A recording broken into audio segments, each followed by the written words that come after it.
स्वागत।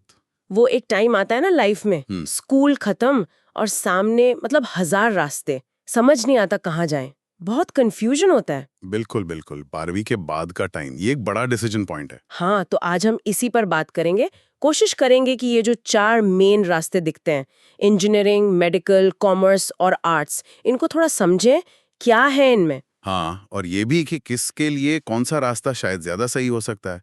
मतलब हर फील्ड की अपनी बात है, अपने फायदे हैं, अपनी चुनौतियां भी हैं। सही कहा। तो एक एक करके बात करते हैं। सबसे पहले इंजीनियरिंग। ये तो मतलब इंडिया में जैसे एक डिफॉल्ट चॉइस बन गया है कई लोगों के लिए। जेई का माहौल ही अलग होता है। हाँ, ये बात तो है, बहुत पॉपुलर है। पर इंजीनियरिंग सिर्फ कंप्यूटर या पुल बनाना नहीं है। अच्छा। बेसिकली ये प्रॉब्लम सॉल्विंग का फील्ड है। साइंस और टेक्नोलॉजी को इस्तेमाल करके मुश्किलों का हल निकालना। इसमें कई अलग अलग तरह की इंजीनियरिंग है। जैसे जैसे देखिए, सिविल इंजीनियरिंग है, सड़कें, पुल, बिल्डिंग्स वगैरह। फिर मैकेनिकल है, मशीनें, गाड़ियाँ, एनर्जी सिस्टम्स।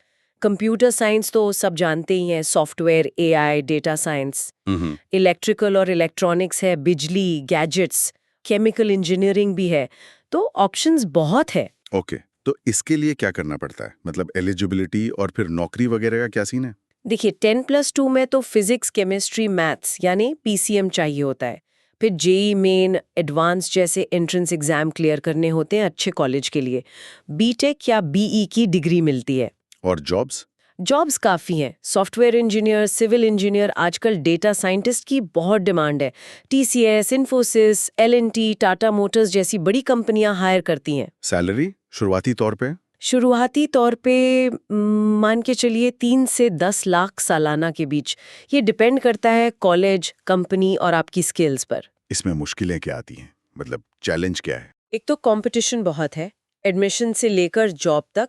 और दूसरा, टेक्नोलॉजी बहुत तेजी से बदलती है, तो लगातार सीखते रहना पड़ता है, अपडेटेड रहना पड़ता है। हाँ, ये तो है। कोई टिप देना चाहेंगे इसके लिए? बेसिक कॉन्सेप्ट्स जैसे एनसीईआरटी वगैरह वो स्ट्रॉन्ग रखें। एंट्रेंस के लिए मॉक टेस्ट दें और साथ में कॉलेज के दौरान कोडिंग सीखें, जैसे पाइथन या जावा। ये बहुत काम आता है। इंटर्नशिप जरूर करें। ठीक है, तो ये हुई इंजीनियरिंग की बात। ये अब आते हैं मेडिकल पर। डॉक्टर बनना मतलब एक अलग ही इज्जत और सेवा भाव जुड़ा है इससे। नीट की तैयारी करने वालों को देखता हूँ, कमाल का फोकस होता है। हाँ, मेडिकल का नोबल प्रोफेशन माना जाता है। सीधा लोगों की सेहत से जुड़ा है। इसमें सबसे पॉपुलर तो एमबीबीएस है, डॉक्टर या सर्जन बनने के लिए। और इसके अलावा? बीडीएस है डेंटिस्ट्री के लिए। फिर आयुर्वेद के लिए बीएमएस और होम्योपैथी के लिए बीएचएमएस भी है। फार्मेसी भी एक बहुत बड़ा फील्ड है, दवाइयों से जुड़ा हुआ। और नर्सिंग, पैरामेडिकल कोर्सेज भी हैं जो हेल्थ केयर सपोर्ट में बहुत ज़रूरी हैं। अच्छा, इसके लिए तो पीसीबी चाहिए होता है, फिजिक्स, केमिस्ट्री, बायोलॉजी। और नीट का एग्जाम है ना? बिल्कुल। नीट क्लियर करना पहली सीढ़ी है। एमबीबीएस तो 5.5 साल का कोर्स है, जिसमें इंटर्नशिप भी शामिल है। और करियर डॉक्टर, सर्जन के अलावा? हाँ, क्लिनिकल प्रैक्टिस तो है ही। आप रिसर्च में जा सकते हैं, टीचिंग में जा सकते हैं। बड़े हॉस्पिटल्स जैसे अपोलो, फोर्टिस हैं। दवा कंपनियां हैं जैसे सिप्ला, सन फार्मा। मौके हैं। सैलरी की बात करें तो मेडिकल में शायद अच्छी होती है। हाँ, शुरुआती सैलरी भी अक्सर 6 से 15 लाख सालाना तक हो सकती है। और एक बार आप स्पेशलिस्ट बन जाते हैं तो कमाई काफी अच्छी हो जाती है। लेकिन ये रास्ता आसान तो नहीं लगता। पढ़ाई बहुत लंबी है, सीटें कम हैं। नहीं, आसान बिल्कुल नहीं है।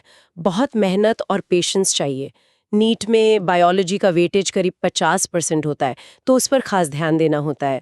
पुराने पेपर्स सॉल्व करना बहुत ज़रूरी है। और सबसे ज़रूरी, अपनी मेंटल और फिजिकल हेल्थ का ध्यान रखना। ये एक मैराथन है। समझ गया। ओके, तो तीसरा बड़ा रास्ता कॉमर्स। जिनको नंबर्स, बिजनेस, पैसे रुपए में मजा आता है, उनके लिए। बिल्कुल। कॉमर्स की दुनिया बिजनेस, फाइनेंस और इकोनॉमी के इर्द गिर्द घूमती है।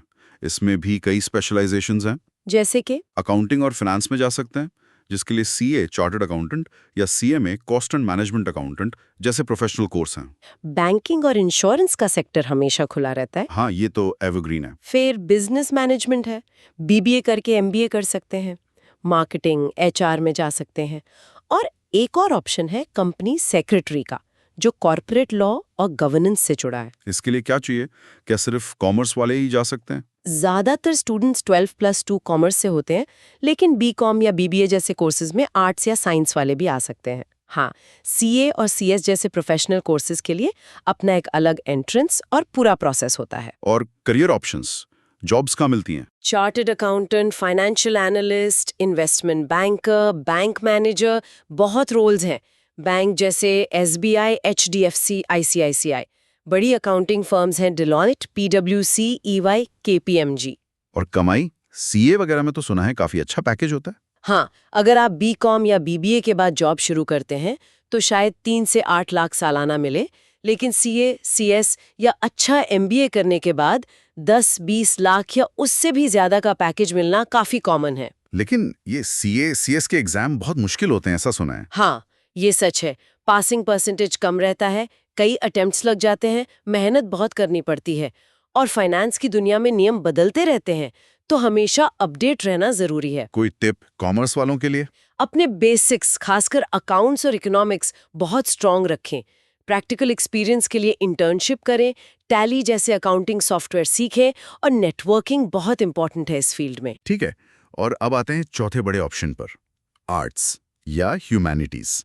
इसको कई बार लोग थोड़ा कम आंकते हैं, पर मुझे लगता है इसमें बहुत गहराई और मौके हैं। आपने बिल्कुल सही कहा। आर्ट्स को अंडर एस्टिमेट किया जाता है, पर ये बहुत ही विविध और क्रिएटिव फील्ड है।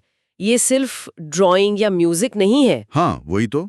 इसमें क्या क्या आता है? इसमें सोशल साइंसेज हैं, इतिहास, समाजशास्त्र, राजनीति विज्ञान, मनोविज्ञान।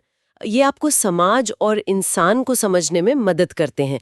फिर लैंग्वेज और लिटरेचर है, फाइन आर्ट्स है, पेंटिंग, म्यूजिक, डांस और आजकल जो बहुत डिमांड में है, media, journalism, content writing, designing, ये सब आर्ट्स का ही हिस्सा है। अच्छा, तो इसमें एंट्री कैसे मिलती है? कोई भी स्ट्रीम वाला आ सकता है? हाँ, ज्यादातर आर्ट्स कोर्सेज के लिए आप किसी भी स्ट्रीम से 10+2 के बाद आ सकते हैं।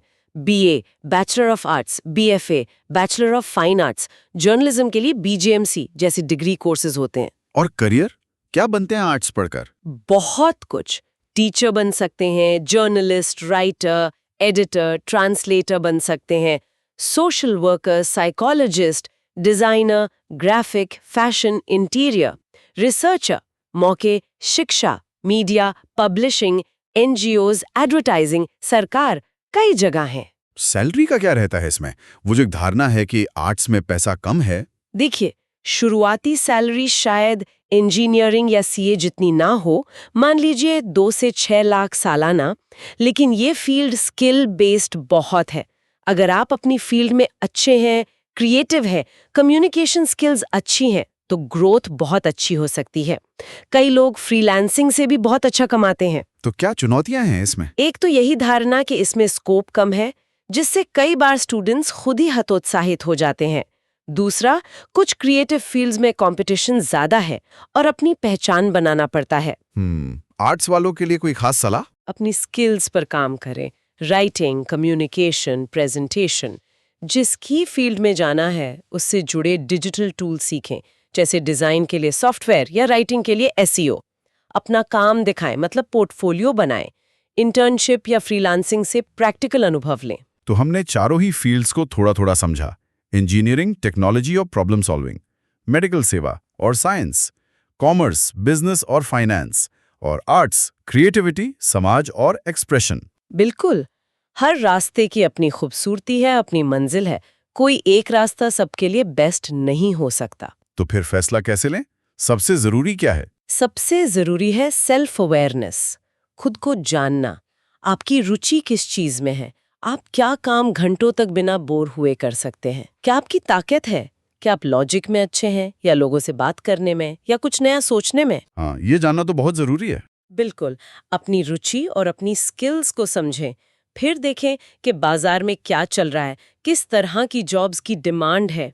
अपने टीचर्स, पेरेंट्स या सीनियर्स से बात करें। और हाँ, एक बैकअप ऑप्शन सोचने में भी कोई बुराई नहीं है। एकदम सही बात। आखिरकार ये आपकी जिंदगी का सवाल है, तो फैसला भी आपका ही होना चाहिए, सोच समझ कर लिया हुआ। उम्मीद है आज की इस बातचीत से जो लोग कंफ्यूज्ड हैं उन्हें कुछ क्लैरिटी मिली होगी। हाँ, उम्मीद तो यही है। बस ये याद रखें कि जिस काम में आपको खुशी मिलती है, जिसमें आपका मन लगता है, उसमें आप अपना बेस्ट दे पाते हैं और सफलता भी मिलती है। बिल्कुल। तो दोस्तों, अगर आपको ये डिस्कशन काम का लगा तो प्लीज इस वीडियो को लाइक करें और आगे भी ऐसी बातों के लिए चैनल को सब्सक्राइब जरूर करें। सुनने के लिए बहुत बहुत धन्यवाद।